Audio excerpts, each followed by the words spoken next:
Hey everybody, I wanted to come in and share with you what I know about settings in OBS and what I set my settings to personally, and why I set them to those things.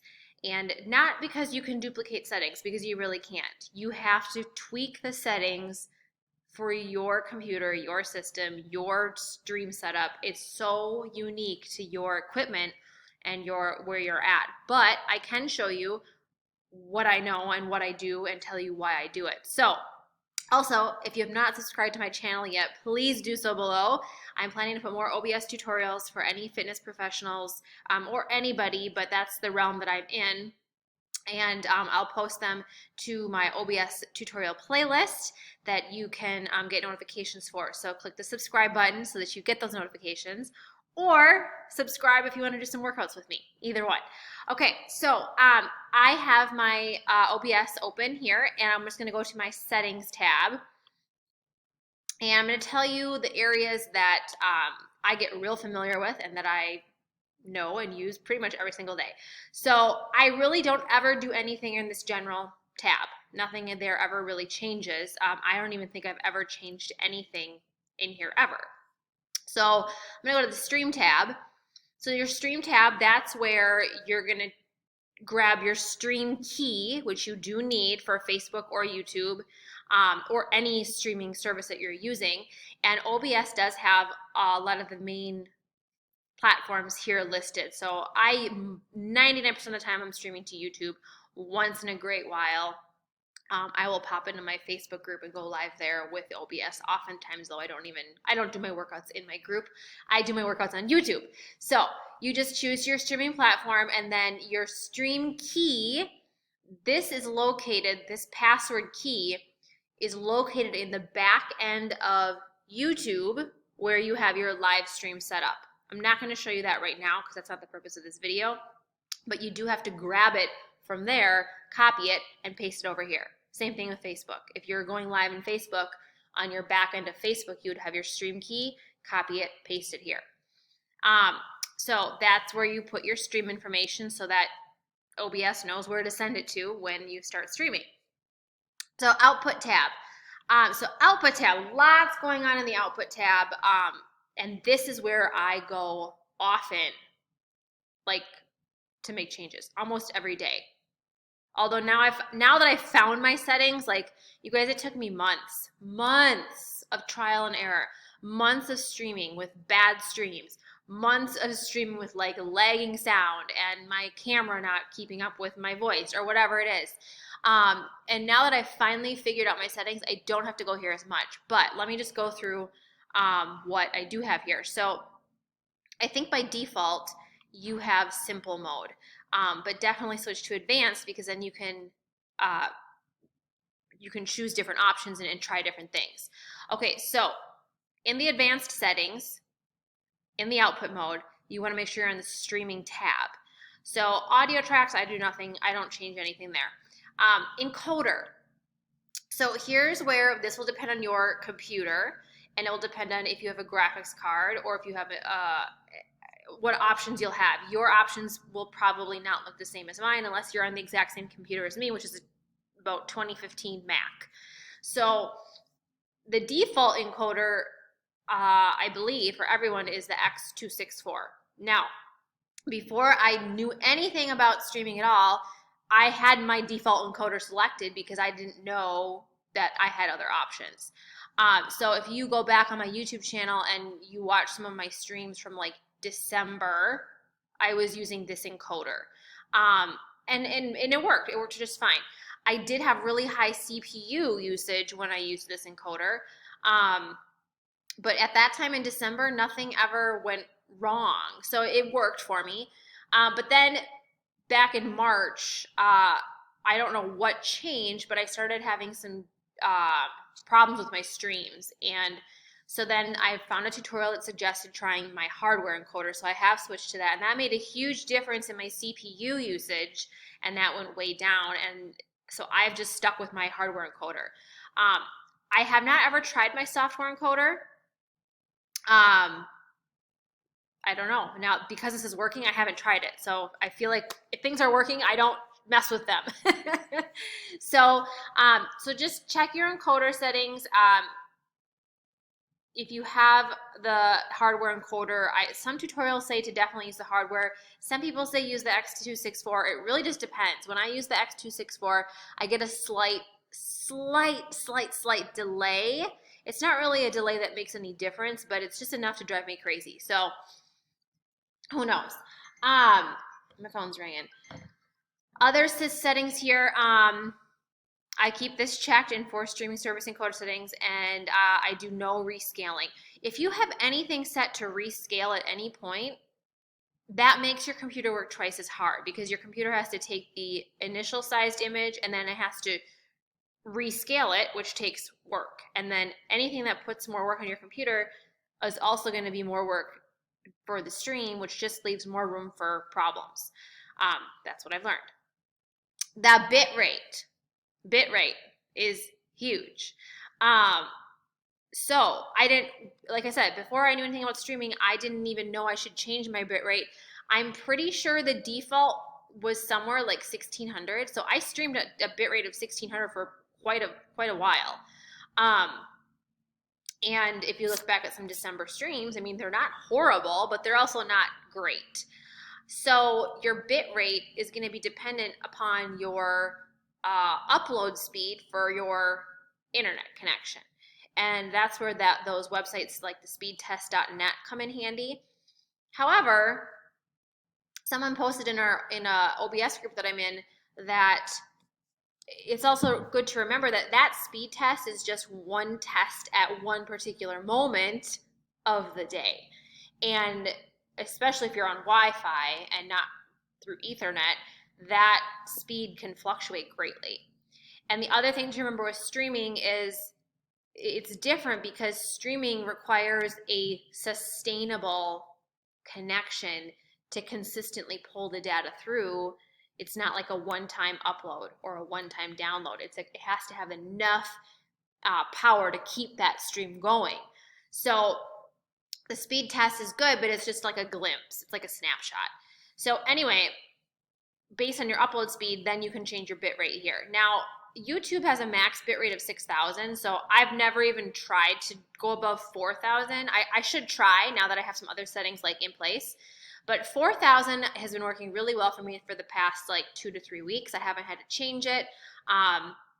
Now, on days where I start to buffer or freeze, now I stream through Wi-Fi because I don't have an Ethernet option up here. I can't find the router. This is a community room. But on days where I go in the red on OBS and I have to change something, this is what I change first. I change my bitrate first, and usually I will lower it to 2,500 as a starting point. And you do, actually I'm not sure if you need to stop the stream, but normally I've already gone into the red, so I've stopped my stream. And so I'll stop the stream. I don't stop the live stream. I stop the stream in OBS. I come here, I change this, I click apply, I click OK, and then I go and start the stream again. And usually that takes care of it. If it's still doing anything, I lower it again. Really, if it's at 1,600 and it's still doing stuff and it's not letting me stream, then I cut my stream off. So 4,000 is what has been my sweet spot for my system. Keyframe interval should be 2, based on other tutorials that I've read and watched. So then that's the only setting, that's the only tabs that I do. I don't really use OBS to record much unless I'm just doing a test. But if you do check your recordings tab, a couple things to check, because recording in OBS is very, very awesome and doable, and you can definitely record.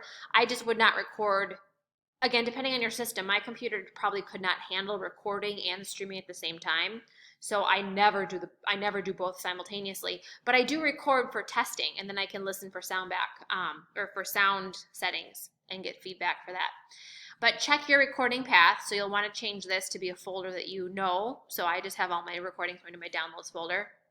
And then make sure you have a file format that you can play back on your system. MP4s and MOV are probably the most 2 common movie formats. I just pick MP4. And I change this to my hardware encoder again. I'm not rescaling anything. Bitrate, I don't really know. I can't really speak down here about bitrate for recording. I guess I should probably change that to 4,000. I don't know, to match. I really don't know. I don't know. Audio and replay buffer, I don't change anything there. Okay, so audio settings, I don't change anything here. So that's all good. Video, so here's where for a long time I didn't know what to do here either, and I really think tweaking this setting helped me tremendously. So I finally learned that if these two settings are different, then your computer is working twice as hard because it has to rescale something into a smaller size. And that doesn't really make sense to me why you would want to rescale.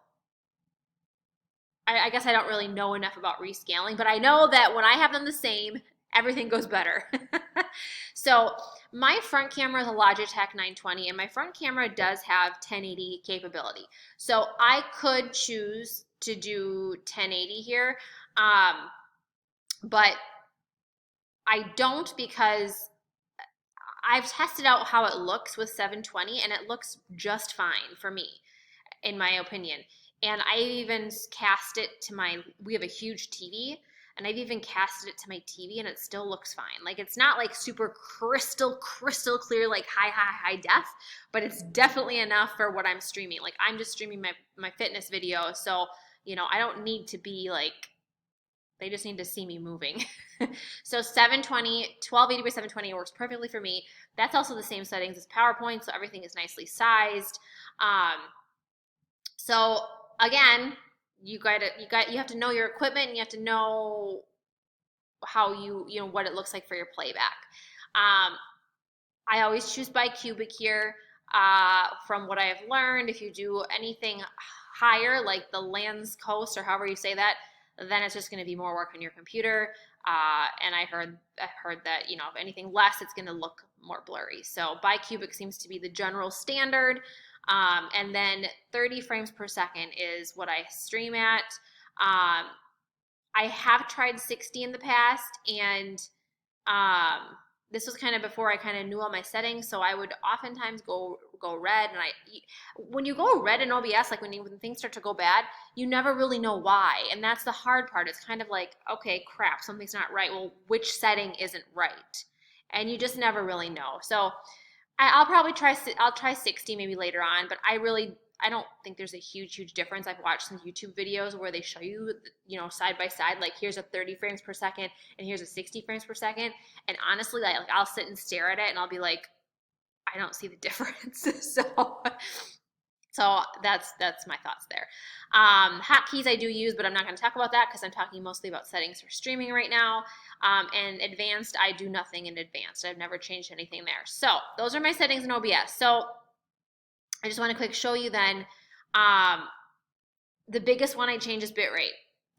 That's the one I change. You don't want to change your resolutions. You wouldn't change those during a stream anyway. Those would be settings to change when you're not streaming. Bitrate can be changed during a stream because bitrate is how fast or how much data is being sent at a time per second. And so obviously during a stream you can adjust that. And so, I mean, in a perfect world, the higher your bitrate, the better quality because you're getting the data sent faster. And but you can still have a stream with a lower bitrate. It just might not be as high of quality. But honestly, even when I'm streaming at a lower bitrate, like 1600 or 2000, when I watch the replay, I really don't notice a difference. I mean, not dramatically, not enough to be like, wow, that was bad.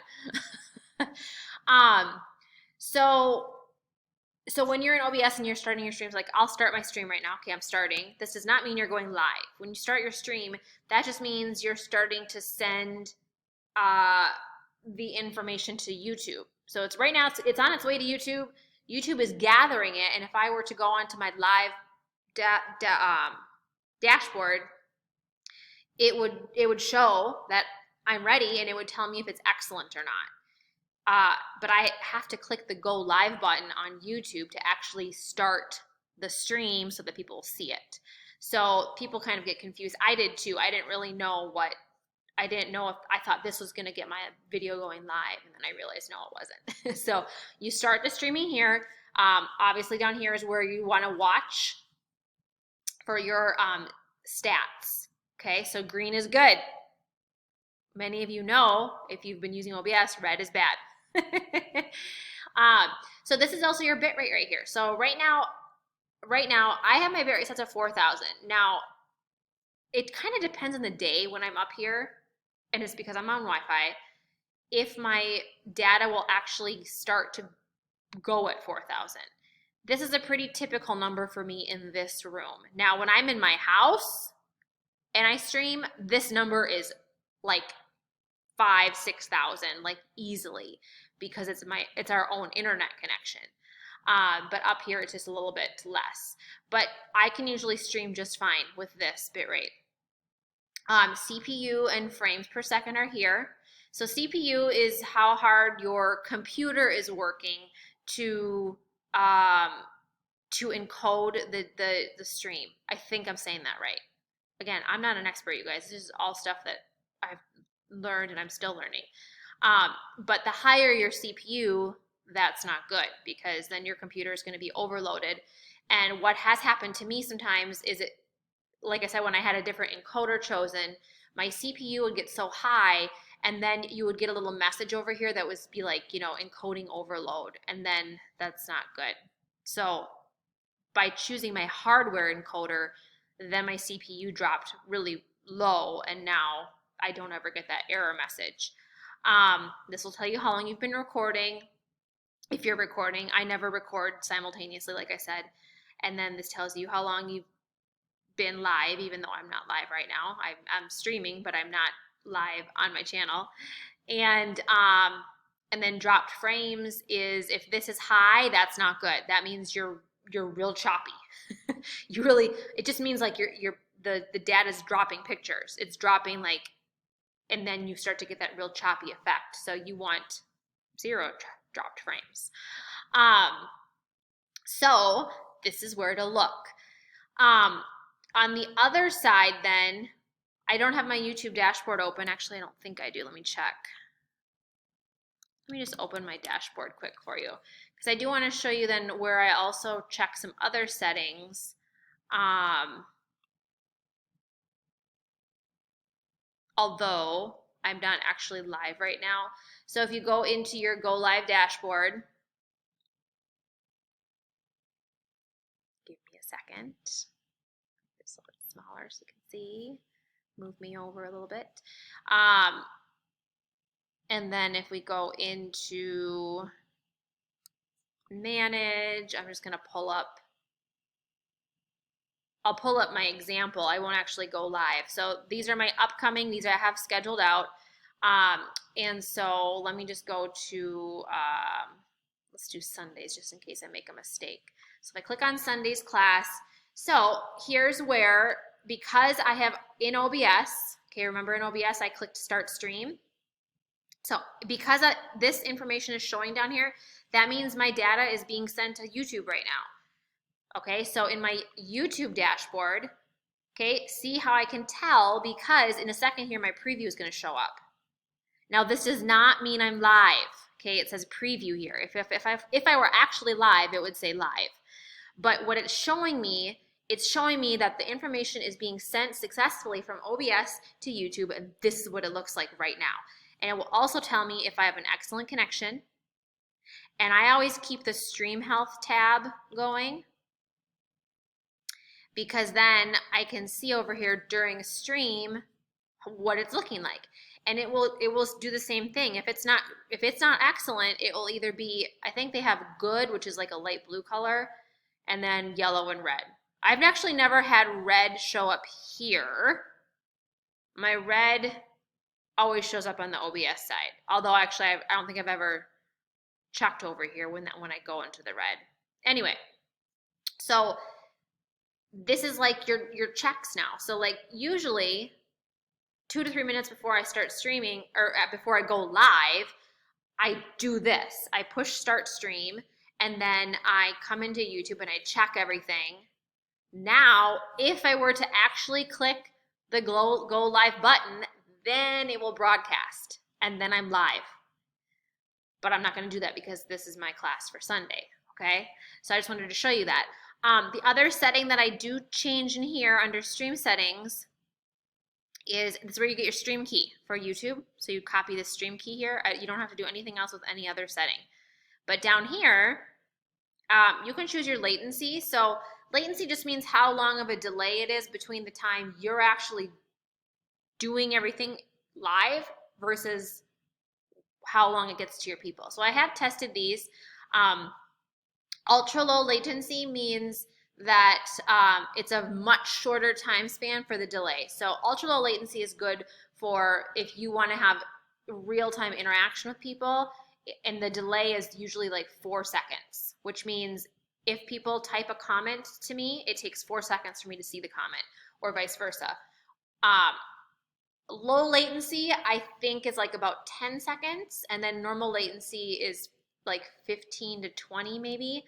So latency does, if you check these little question marks, it does show you like it's supposed to affect the quality of your stream.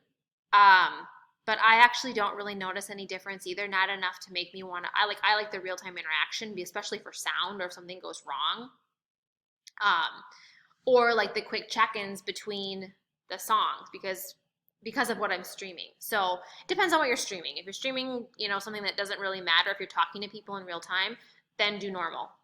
But ultra low latency has been working just fine for me, and low latency works well too, either one. So those are the settings I changed there. What else? Chat obviously shows up here. And that's it. So let me go back to OBS. And so this is when I've showed in a previous video, this is how I have my screen set up. I have OBS front and center when I'm streaming, and then I keep my YouTube dashboard just in the background, but I keep them so that I can just click back and forth like this so that it's real slick. So yeah, that's what I want to show you guys. I want to show you the settings, how I adjust settings, what settings I do adjust, and what they mean as far as I know. Again, I'm not an expert. You can find some really amazing tutorials on YouTube from some really smart computer people. And if you want to get really into it, you can watch those. Sometimes it feels like you're listening to a foreign language though. So anyway, I hope that's helpful, you guys. And if you have any questions, you can drop them below. I can try to answer things that I do know or direct you to some research that I know might have the answer for you. But again, make sure you're subscribed to my channel for future OBS tutorials, especially if you're in the fitness realm. And yeah, we'll see you next time. So have a great day. Bye.